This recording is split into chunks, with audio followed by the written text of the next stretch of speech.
Bonsoir à tous, bienvenue à ce flash d'information. Dans la nuit d'hier à aujourd'hui, les musulmans en Côte d'Ivoire ont célébré la nuit du destin, une nuit marquée par des prières et lectures du Coran dans les différentes mosquées et autres lieux publics.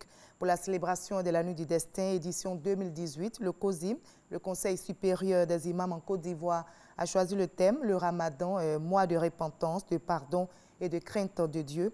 Les imams et les fidèles musulmans du district d'Abidjan et de l'intérieur du pays ont prié pour la cohésion et la paix en Côte d'Ivoire. Les transports et la transformation industrielle de l'Afrique, c'est le thème du panel animé au cours de la 3e édition de Africa Road Builders, trophée Babacar Ndiaye, qui a vu la distinction du président Kenya, Uhuru Kenyatta. C'était en marge des assemblées annuelles de la BAD à Busan, en Corée. Plusieurs experts africains ont porté des réflexions sur le rôle des investissements dans les infrastructures routières. On en sait plus avec Cheikh Koné. Dans les infrastructures routières est essentiel pour s'attaquer aux problèmes de réduction de la pauvreté et stimuler le potentiel de croissance de l'Afrique. C'est en substance les recommandations des experts africains et européens présents à ce panel stratégique. Il va falloir compter sur une augmentation considérable des besoins de financement, mais je pense que le vrai problème que nous avons, c'est vraiment la qualité des projets qui sont préparés. Quand il y a des bons projets préparés, normalement, on trouve toujours le financement. Aujourd'hui, la Côte d'Ivoire est engagée sur un vaste programme. Il y a plus d'une trentaine de projets de construction de routes et des infrastructures routières qui sont en cours actuellement. Et grâce à ces projets, nous espérons améliorer sensiblement le niveau des infrastructures routières. Malheureusement, en Afrique, ce déficit structurel en infrastructures constitue un sérieux handicap à la croissance de plusieurs économies. Selon la Banque africaine de développement, ce déficit est en nette augmentation. Il est estimé à un peu plus de 85 000 milliards de francs CFA par an. C'est donc à juste titre qu'a été initiée cette cérémonie de distinction pour encourager l'investissement dans les infrastructures en Afrique.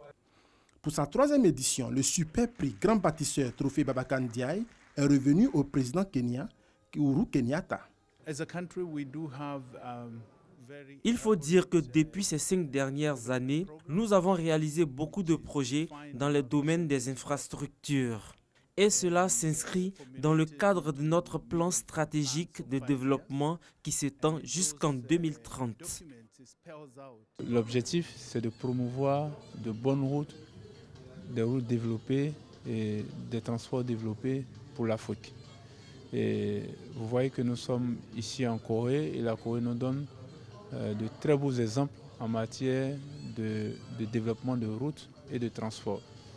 L'Africa Road Builders Trophée Babacar Ndiaye consacre tous les ans un chef d'État africain au cours d'une cérémonie de distinction qui se tient en marge des assemblées annuelles de la Banque africaine de développement. Pour rappel, en 2016, à la première édition de ce prix international tenu à Lusaka, en Zambie, le président Alassane Ouattara a remporté le super prix Grand Bâtisseur de l'Africa Road Builders. Nous aurons un dossier dans ce 20 heures consacré aux projets filets sociaux productifs initiés par le gouvernement ivoirien en vue d'améliorer les revenus des ménages pauvres en milieu rural à travers l'octroi d'allocations trimestrielles. Ce projet a atteint aujourd'hui 35 000 ménages jugés pauvres en Côte d'Ivoire. Après plusieurs paiements, les bonnes pratiques collectives et individuelles sont adoptées par les bénéficiaires. Mais ces bonnes pratiques permettront-elles aux ménages bénéficiaires de sortir de leur situation de précarité? Nous en saurons davantage dans l'édition de 20 heures. Nous sommes à J-1 du sommet entre les présidents Donald Trump et Kim Jong-un à Singapour. À la veille de cette rencontre historique, les discussions se poursuivent entre les délégations américaines et nord-coréennes. Le secrétaire d'État américain reste optimiste sur l'issue de cette rencontre qui devrait, selon lui, aboutir à un accord. Pour Mike Pompeo, l'objectif des États-Unis reste la dénucléarisation complète, vérifiable et irréversible de la péninsule. Il a précisé que le président américain comprenait le besoin de sécurité de la Corée du Nord et qu'il était prêt à la garantir si Pyongyang renonçait à ses armes de destruction massive. L'Espagne a décidé d'accueillir l'Aquarius, le navire transportant plus de 600 migrants secourus au large de la Libye. Le sort de ces personnes était au centre d'un bras de fer entre Malte et l'Italie. Les deux pays se rejetant mutuellement la responsabilité d'accueillir sur le sol les migrants. La Commission européenne avait appelé à un règlement rapide de la situation de l'Aquarius. La proposition de l'Espagne d'accueillir le navire est saluée par la directrice de SOS Méditerranée qui a dit, et je cite, « Cela montre qu'il y a des États sensibles à l'urgence humanitaire ». Fin de citation. On va terminer par l'Afghanistan où un kamikaze s'est fait exploser à l'entrée d'un ministère, tuant et blessant plusieurs employés. On déplore 12 morts et 20 blessés. Aucun groupe n'a pour l'instant revendiqué cette attaque qui survient un jour avant le cessez-le-feu unilatéral proclamé par l'État afghan en amont de la fin du Ramadan. On va se retrouver à 20h, mais juste après ce flash, suivez l'info régionale qui vous donne toutes les nouvelles de nos régions ici en Côte d'Ivoire. À tout à l'heure.